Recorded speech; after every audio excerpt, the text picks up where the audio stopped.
शिकारी की सच्ची कहानी।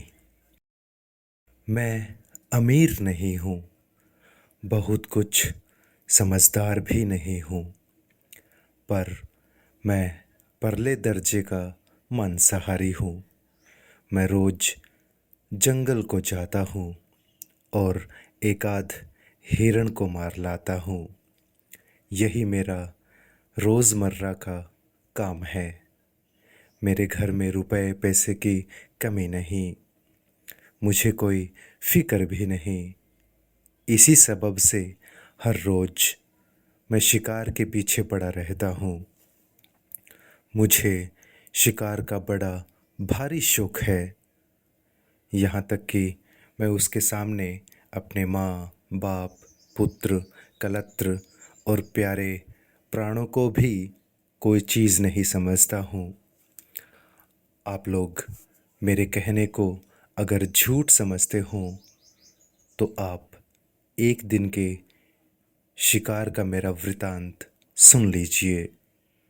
उस वृतांत को सुनकर मुझे भरोसा है कि आप यह अनुमान कर सकेंगे कि मुझे शिकार ज़्यादा प्यारा है कि अपना प्राण। अच्छा, अब उस वृतांत को सुनिए। मेरे यहाँ आदमियों की कमी नहीं है। अगर मैं चाहूँ तो शिकार को जाते वक्त एक की जगह है कई आदमी ले जा सकता हूँ, लेकिन मेरी आदत कुछ ऐसी पड़ गई है कि चोर की तरह है, अकेले जाना ही मुझे अच्छा लगता है। शिकार के हाथ लग जाने पर मुझे उतनी ही खुशी होती है जितनी कि चोर को मनमाना माल मिल जाने से होती है। एक दिन की बात सुनिए। गर्मी का मौसम था। पल पल पर गर्मी बढ़ती जाती थी और आदमी पानी पानी चिल्लाकर अपने गले को और भी ज़्यादा सुखाते जाते थे। ऐसे वक्त में मेरे गांव के कुछ आदमी मेरे पास आए। उन्होंने कहा कि गांव के पास का तालाब करीब करीब बिल्कुल सूख गया है, बीच में थोड़ा सा पानी रह गया है। वही पानी पीकर हम लोग किसी तरह से अपने प्राण बचाते हैं।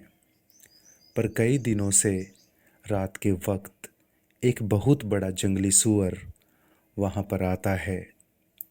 वह उस कुंड से पानी भी पीता है और उसमें लौटकर बचे हुए पानी को कीचड़ कर देता है। इस वजह से वह पानी हम लोगों के पीने लायक नहीं रह जाता। आप इसका कुछ बंदोबस्त कीजिए। यह सुनकर मुझे बड़ी खुशी हुई, क्योंकि मैं एक शौकीन शिकारी हूँ और निशाना भी बहुत अच्छा लगाता हूँ। मैंने उन लोगों से कहा कि आज चांदनी रात है, इसलिए आज ही मैं इस सूअर का शिकार खेलना चाहता हूँ। तुम अभी जाकर तालाब के पास के पेड़ पर एक मचान बना दो। वे तो यह चाहते ही थे। उन्होंने फौरन ही एक मचान मेरे लिए तैयार कर दिया। रात हुई, 8 बज गए। मैंने खाने को खाया, अपनी मामूली शिकारी पोशाक पहनी, बंदूक हाथ में उठाई और एक भाला और एक पेशकब्ज भी हाथ में लिया। इस तरह साज सम्मान से दुरुस्त होकर मैं उस तालाब की तरफ रवाना हुआ। तालाब के पास पेड़ पर मचान को देखकर मैं खुशी से फूल उठा। भाले को मैंने उस मचान के ठीक नीचे गाड़ दिया और चढ़कर उसके ऊपर आसन जमाकर मैं बैठ गया। वहाँ पर मैं बिल्कुल अकेला था, मगर मैं बड़ा निडर हूँ। मुझे जरा भी डर न लगा। वायु मंद मंद चल रही थी। उसने नींद को झटपट मेरी आँखों के सामने लाकर खड़ा कर दिया। मगर मैं उसके काबू में आने वाला आदमी नहीं, इसलिए उस बेचारी को मुझसे 2 गज दूर ही खड़ा रहना पड़ा। इतने में कुछ दूर पर मुझे आहट मालूम हुई। मैं समझ गया कि वराह महाराज की सवारी आ गई। मेरा यह अनुमान ठीक निकला। तालाब के पास एक गुफा थी। वहीं पर वह सूअर आकर कंद मूल खोद खोद कर खाने लगा। मैंने अपनी बंदूक संभाली और इस ताक में लगा कि वह सूअर वहाँ से ज़रा और आगे बढ़े तो मैं उसे अपनी गोली का निशाना बनाऊं। इतने में एक और अजीब घटना हुई। जिस पेड़ पर मैं था उस पर एक बड़ा ही भयानक सांप चढ़ा। सांप काला था। वह धीरे धीरे मेरे मचान की तरफ बढ़ा और मेरे ऊपर चढ़ाया। मैं कांप उठा। मैंने समझा कि मेरी मौत आ गई, मगर मैं चिल्लाया नहीं और न उस सांप को अपने शरीर से अलग फेंक देने की मैंने कोशिश की। मैंने सोचा कि अगर मैं चिल्लाऊंगा या इस सांप को पकड़कर ज़मीन में पटकूंगा तो आवाज़ सुनकर वह सूअर भाग जाएगा। अब आप समझ गए होंगे कि जैसा मैंने ऊपर कहा है, मुझे अपने प्राण उतने प्यारे नहीं हैं जितना कि मुझे शिकार प्यारा है। मैं पत्थर का हो गया। जरा भी अपने आसन को मैंने नहीं हिलाया। वह सांप पीठ से मेरे कंधे पर आया और कंधे से पेट की तरफ नीचे उतरकर उसने अपना फन मेरे पैर के अंगूठे और उसके पास की अंगुली के बीच में डाला। अब मुझसे न रहा गया। वहाँ पर मैंने उसके सिर को इस मजबूती के साथ दबाया कि वह सांप 1 ही मिनट में फटक फटक कर वहीं मर गया। मेरे शिकार का पहला कांड यहाँ पर खत्म हो गया। शूकर राज अब तक उस गुफा के पास खोद खाद में लगे थे कि तालाब के पास पानी पीने के लिए एक भयानक भालू आ गया। अगर मैं चाहता तो उसे वहीं पर मार गिराता, मगर सूअर के भाग जाने के डर से मैंने ऐसा मुनासिब नहीं समझा। जाम्बुवानंद पानी पीकर तालाब के पास खड़े खड़े दम लेने लगे।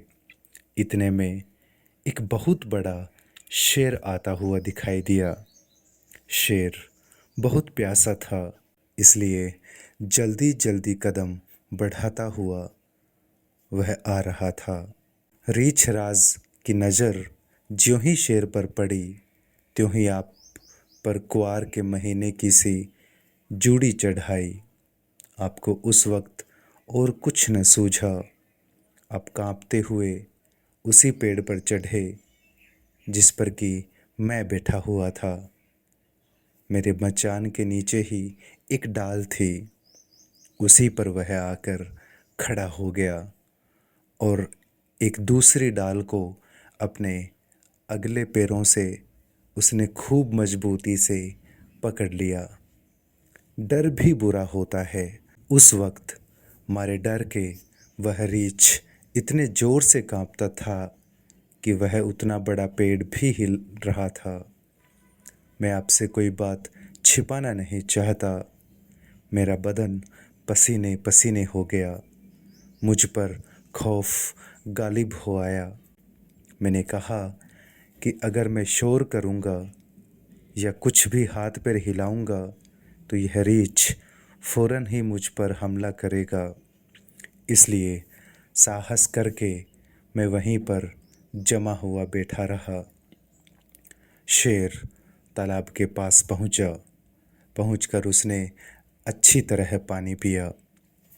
वह किनारे पर बैठ गया और अपनी मूछें सुधारने और धीरे धीरे गुर्राने लगा। शेर मेरे मचान के बिल्कुल ही सामने था। यह हालत देखकर उस पर वार करने के लिए मैंने अपनी बंदूक संभाली।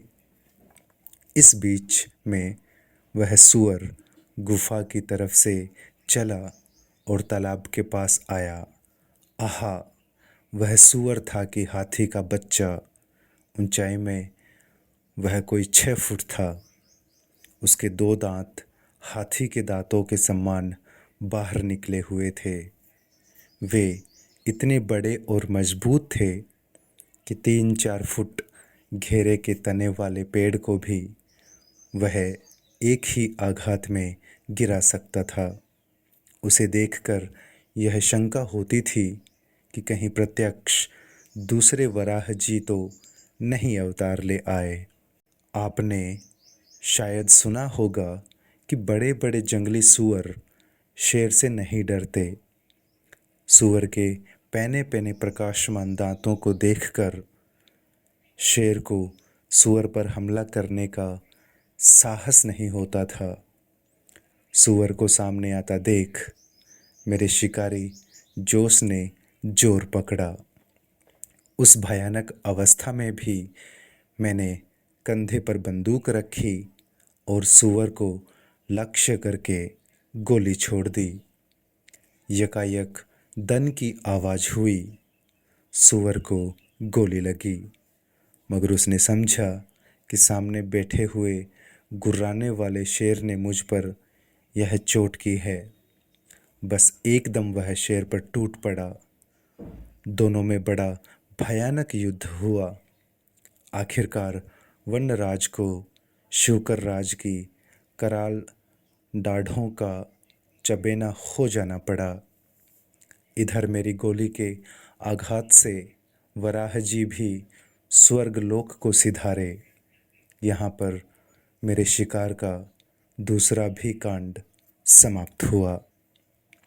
आपसे मैं कह चुका हूँ कि एक भाला मैं घर से ले आया था और मचाने के नीचे ही उसे मैंने सीधा खड़ा कर दिया था।